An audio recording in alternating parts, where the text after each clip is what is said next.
Hey guys, welcome to my channel Initial Solution. Today in this tutorial I'm going to show you how to add recommendations on LinkedIn. So for this, go for your LinkedIn account. After that, go for your profile and click on add profile section, recommended, and after that at the bottom you can see add recommendations. So click on it and type here a people name to whom you want to send recommendations. So I'll choose this one. Continue.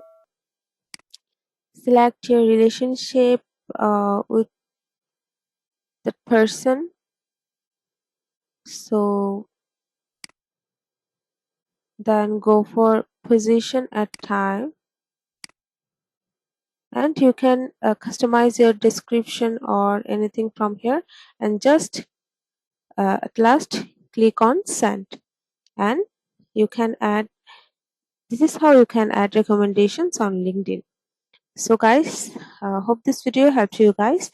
If it did, then please like, comment and share, subscribe to our channel, and don't forget to hit the bell icon for more videos. Thank you. This video is sponsored by Zerosoft. Zerosoft offers graphic design, UI UX design, digital marketing, and web development. Elevate your brand with Zerosoft today. For more details, check the description box.